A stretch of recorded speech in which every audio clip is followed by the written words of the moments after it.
when you make some 1,000 videos in a row and you upload it to a website like YouTube, you become pretty accustomed to the workings of YouTube, the changes, because you're on it every single day. Like, you know, you don't have to be a genius to recognize when something is different than yesterday.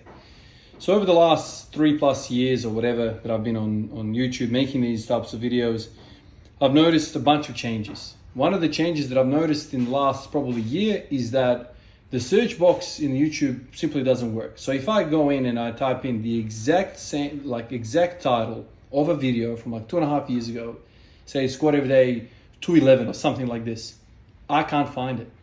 I can't find it on this damn platform. I can't find it. Last night I was like, all right, let me look up all these different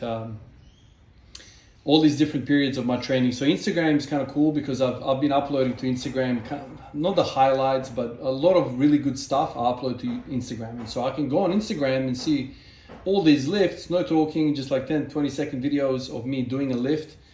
And then at the bottom it says like, whatever, a year ago, 6 months ago, you know, year and a bit ago, whatever, and I can see the date. And I go back in my training log and I see what I was doing a few weeks before that. And then what I wanted to do is take it a step further and go to the YouTube side of things and see the thought process and the talking and what I was thinking at the time. Because a lot of the times you can't actually write down everything you're thinking.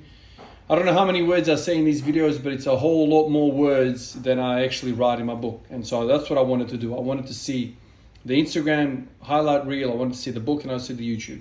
YouTube doesn't have it. And then for some reason I thought, why don't I go on the YouTube Studio app, which is a creator's kind of version of YouTube, allows you to kind of manage your channel, you know, see analytics, all that kind of stuff. And I typed it in there. And that thing works perfectly. You type in, let's say PR, like for a personal record, all the videos with PR will pop up. And that was a really, really cool experience because I could see all of basically the best collection of all my days put into like one list. And I started going through them last night and this morning. And so then I started making a bunch of notes on the side.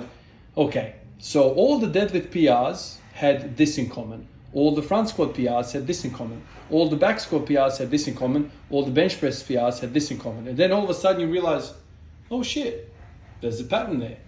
There's a pattern there. Even though I'm beating around the bush like a madman and kind of, for a lot of people it seems like it's just pure random arbitrary thoughts. As the wind, you know, changes direction, so does Ivan. And it's not like that. There's always been a thought process, but because there's been so many thoughts, you lose yourself a little bit because you're walking down the path, you see a flower, you come off it, you pick the flower up, and you're like, I wonder if there's more of that. And then you kind of go in that direction of the flower. But eventually you make your way back to the path, you walk a little bit more, and then you see another flower. And then it's kind of like, going down the rabbit hole of your thoughts. And having a catalog like this is amazing. And I've been saying this for years. Start uploading, start having a library. If you're serious about this and you enjoyed the thought process and you enjoyed the journey of it, there's absolutely freaking no harm of you uploading freaking simple videos. Like, that's my thing. And it's like, if you're passionate about something, do it, upload it, whatever. Put it on private. No one cares. Like, it's just for you.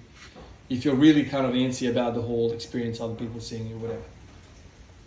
And so, one thing that I picked up from last year, and it's quite obvious, is that I put on 20 plus freaking kilos on my front squat.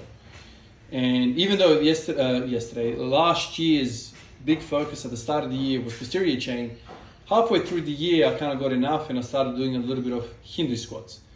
And that was a really cool experience because, voila, in some month, 4 weeks, I put on a whole bunch of weight on my front squat and it was flying for a minute. So that's a common denominator with that, right? Front squats. With front squats, and I reckon there was a few days where I did leg extensions, and I also had sort of in the next week or so some successful periods as well. With deadlifts, what was the common denominator with deadlifts? What was the common thing with deadlifts? What do you reckon? What do you reckon? It was always some sort of ab work. Isn't that interesting?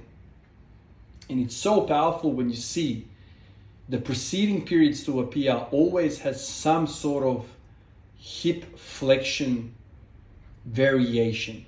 So we're talking marching hanging leg raises with the single knees, knee raises, supine kicks or straight leg raises, supine straight leg raises. What else was there? Sit-ups. That was another successful period. And it's when you're in the heat of the moment, it's hard to see causation. It's hard to see what's going on. But then when you start to kind of accumulate all this data and you start to go, okay, what were the 6 weeks before this PR? Okay, there was marching here.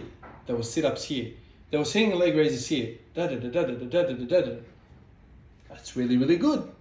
That, I mean, has to be something. If 4, 5, 6, 7 times in the course of 3 years you have had success with this type of genre of movement, hip flexion, success. What about bench press? Bench press hasn't moved for a while. When's the last time you did push-ups? In a long time ago. Isn't that interesting? Or you started doing some push-ups recently. Oh, okay, your bench press is looking really good now. Do we need an Einstein? Do we need a doctorate in physics to work this shit out? Don't think so, man. The power of these logs that I've got is incredible. The power of the platform that I have, I mean, YouTube is a little bit weird, but YouTube Studio app is excellent. You know, you can literally just type in one freaking letter and it brings up all this stuff. I don't know, like even with Google, man, like if you type into Google, you know, squat every day, I don't know, 47, and the exact freaking title of the video, you can't find it. It doesn't come up in search. Like, it's so weird. Like, what? It's coming up with like completely unrelated stuff. Like I'm talking about nothing in what I've written in the search bar is coming up. Nothing. It's coming up about like basketball highlights. What the hell is that, man? I didn't put that into the search bar. Okay, you're reading my cookies. I like seeing today's NBA results and the highlights. That's cool. But that's not what I put in the search bar, man. And sometimes, not sometimes, all the time, you scroll down, right? You scroll down 10, 15 results. The 16th freaking result is the repeat of the first result. You know how like back in the day you would put in whatever, NBA, and there would be like million freaking like results, different results for the search bar. Now it's just like 20 on repeat. So you keep scrolling, you're seeing 20 different results. Now I don't know if that is censorship, what the hell that is, or the site's broken, or it's been broken for quite a while now. It's been a year. So I don't think they're thinking about fixing this because it's the way it is. It's so weird. Google, YouTube, you can't find anything.